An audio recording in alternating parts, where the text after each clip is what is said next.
Halo Genius, kembali lagi di YouTube channel Rumah Belajar Genio. Pada video kali ini kita akan membahas bahasa Indonesia dan pendidikan Pancasila kelas 4 SD.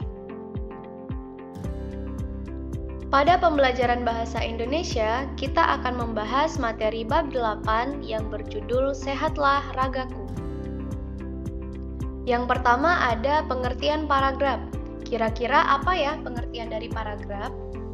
Nah, paragraf ini merupakan sebuah kumpulan dari kalimat-kalimat yang berisi tentang satu ide pokok atau gagasan utama. Ada 3 jenis paragraf berdasarkan letak kalimat utamanya. Yang pertama yaitu paragraf deduktif. Paragraf deduktif ini merupakan paragraf yang ide pokoknya terletak di awal paragraf.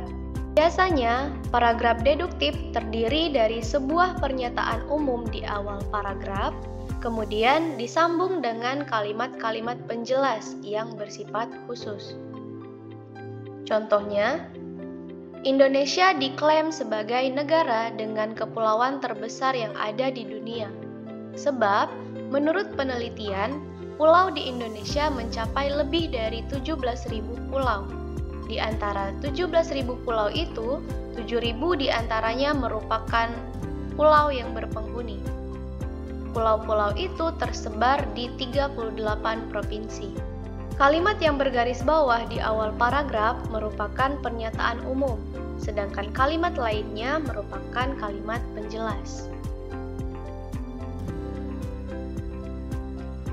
Yang kedua ada paragraf induktif. Paragraf induktif ini merupakan paragraf yang ide pokoknya terletak di akhir paragraf. Biasanya, paragraf ini dimulai dengan kalimat-kalimat penjelas yang bersifat khusus, kemudian diakhiri dengan kalimat simpulan yang bersifat umum. Contohnya, belajar dengan sistem SKS atau sistem kebut semalam bukanlah hal yang patut dicontoh. Akibat yang bisa dirasakan adalah rasa kantuk ketika sedang mengerjakan ujian. Oleh karena itu, persiapkan diri dan mulai belajar sejak jauh-jauh hari sebelum waktu ujian tiba. Kalimat yang bergaris bawah di akhir paragraf merupakan pernyataan umum, dan kalimat-kalimat yang berada di awal paragraf merupakan kalimat penjelas. Yang terakhir ada paragraf campuran. Paragraf campuran merupakan paragraf yang ide pokoknya terletak di awal dan di akhir paragraf. Paragraf ini dimulai dengan kalimat topik, disusul kalimat pengembang, dan diakhiri dengan kalimat penegas.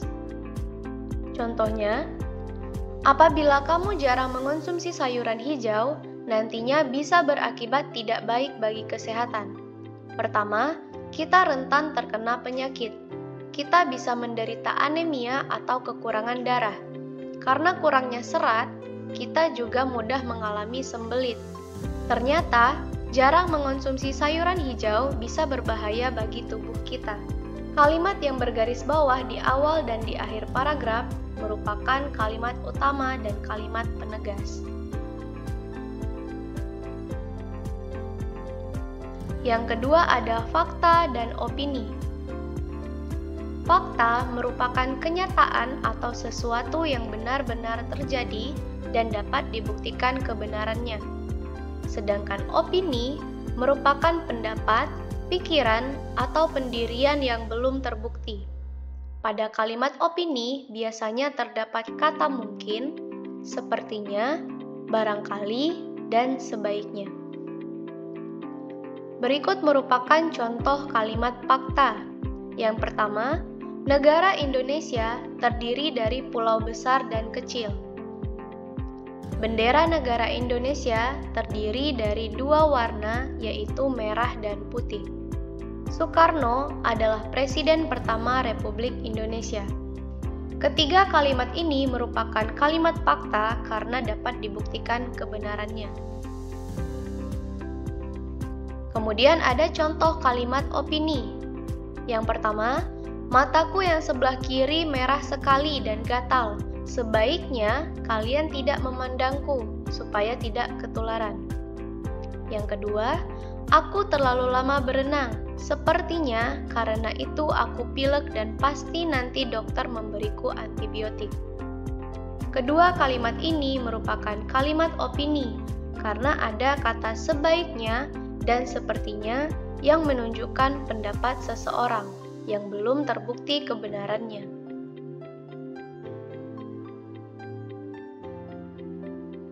Selanjutnya, kita akan mempelajari pendidikan Pancasila bab 4 yang berjudul Pancasila Pedomanku.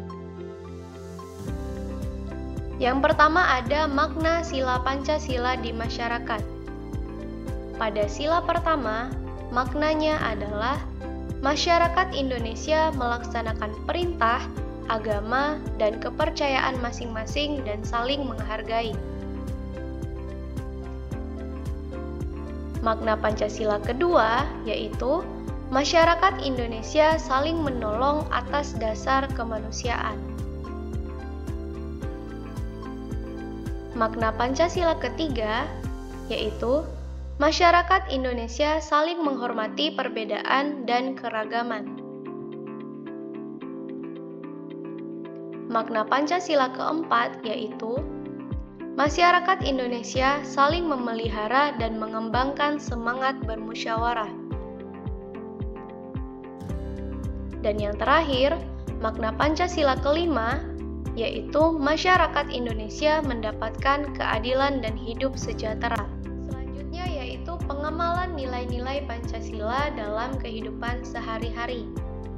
Pada sila ketuhanan yang Maha Esa, pengamalan yang dapat dilakukan yaitu menghormati agama atau kepercayaan orang lain, menghormati dan menghargai teman yang sedang melaksanakan ibadah menurut agama atau kepercayaan yang dianut.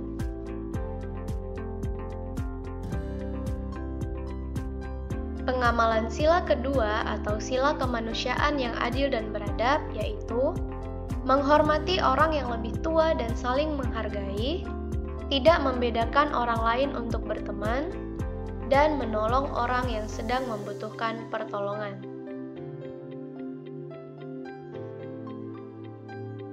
Pada sila persatuan Indonesia, pengamalan yang dapat dilakukan yaitu menghormati setiap orang yang berasal dari daerah yang berbeda, mengutamakan kepentingan bersama daripada kepentingan pribadi, dan menghindari permusuhan.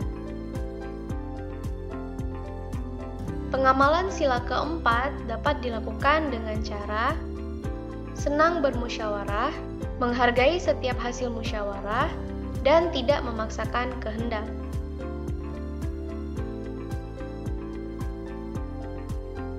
Yang terakhir, sila keadilan sosial bagi masyarakat Indonesia. Pengamalannya dapat dilakukan dengan cara terlibat dalam kerjasama dan gotong royong, melaksanakan setiap tugas yang diberikan dengan bertanggung jawab, dan tidak merampas hak milik orang lain dan memberikan hak orang lain tersebut. Kemudian ada sejarah perumusan Pancasila. Yang pertama, dibentuknya Badan Penyelidik Usaha-Usaha Persiapan Kemerdekaan Indonesia atau BPUPKI. Kemudian, BPUPKI melaksanakan sidang pertama yang berlangsung pada tanggal 29 Mei sampai 1 Juni 1945. BPUPKI ini diketuai oleh Dr. Rajiman Weddiodiningrat. Kemudian, pada tanggal 1 Juni 1945, Insinyur Soekarno mengusulkan istilah Pancasila sebagai dasar negara. Selanjutnya dibentuk Panitia 9 dengan susunan sebagai berikut. Insinyur Soekarno sebagai ketua, Muhammad Hatta sebagai wakil ketua, dan beranggotakan Muhammad Yamin, Mr. A.A. Maramis, Kiai Haji Wasid Hashim, Abdul Kahar Muzakir, Haji Agus Salim, R. Abikusno Cokrojoso, dan Mr. Ahmad Subarjo. Panitia 9 mengadakan rapat pada 22 Juni 1945 yang menghasilkan Piagam Jakarta. Rancangan isi Pancasila yang disusun dalam Piagam Jakarta ini mendapat berbagai saran dan kritik. Alasannya, dikarenakan kondisi masyarakat Indonesia sangat beragam dan tidak hanya berisikan umat Islam saja. Oleh karena itu, sila pertama diubah Rancangan Akhir Pancasila pada tanggal 18 Agustus 1945 yang berisi 1. Ketuhanan yang Maha Esa. Yang kedua, kemanusiaan yang adil dan beradab. 3. Persatuan Indonesia. Yang keempat, kerakyatan yang dipimpin oleh hikmat kebijaksanaan dalam permusyawaratan perwakilan. Dan yang kelima, keadilan sosial bagi seluruh rakyat Indonesia. Selanjutnya ada karakter para perumus Pancasila yang dapat kita teladani dalam kehidupan sehari-hari. Yang pertama yaitu musyawarah. Para tokoh perumus Pancasila selalu memberi contoh untuk menyelesaikan masalah dengan cara musyawarah. Yang kedua yaitu berani. Para perumus Pancasila memiliki sifat yang berani. Yang ketiga, cinta tanah air dan bangsa. Para perumus Pancasila memiliki rasa cinta terhadap tanah air dan bangsa. Yang keempat, pantang menyerah. Para perumus Pancasila memiliki sifat yang pantang menyerah. Mereka selalu berjuang untuk kemerdekaan Indonesia. Dan yang terakhir yaitu rela berkorban. Para perumus Pancasila rela berkorban demi negara. Mereka rela mengorbankan waktu, tenaga, dan pikiran dalam merumuskan dasar negara Indonesia. Nah, sekarang ada soal latihan yang harus kalian kerjakan. Yang pertama, tumbuhan sangat bermanfaat bagi manusia. Salah satu manfaatnya adalah memberi asupan oksigen di bumi yang kemudian digunakan manusia untuk bernafas. Selain itu, manusia juga dapat memanfaatkan tumbuhan sebagai sumber makanan, obat, tempat tinggal, dan masih banyak lagi. Pertanyaannya, berdasarkan letak kalimat utamanya, paragraf di atas termasuk paragraf A. Induktif, B. Deduktif, C. Campuran, D. Persuasi. Soal yang kedua, manakah yang merupakan fakta? A. Bunga mawar lebih cantik daripada bunga melati. B. Bunga mawar memiliki duri di batangnya. C. Bunga mawar adalah bunga terbaik di dunia. D. Semua orang pasti menyukai bunga mawar. Selanjutnya ada soal pendidikan Pancasila. Yang pertama, berikut sikap sesuai sila kedua Pancasila adalah A. Menghormati perbedaan agama teman, B. Rela berkorban demi negara, C. Menggalang dana bantuan korban bencana alam, D. Berdiskusi menentukan ketua kelas. Soal yang kedua, menghormati teman yang berbeda agama untuk melaksanakan ibadahnya merupakan pengamalan sila ke A. 1, B. 2, C. 3, D. 4. Demikian pembelajaran kali ini. Semoga teman-teman mengerti dengan penjelasan yang kakak sampaikan. Jika ada yang belum dipahami, teman-teman bisa tanyakan di kolom komentar ya. Thanks for watching. Don't forget to like and comment and subscribe and turn on the notification. Follow our social media on Instagram @rumahbelajarjenio and @kakakjenio. Also in TikTok @kakakjenio. See you next time. Sampai jumpa.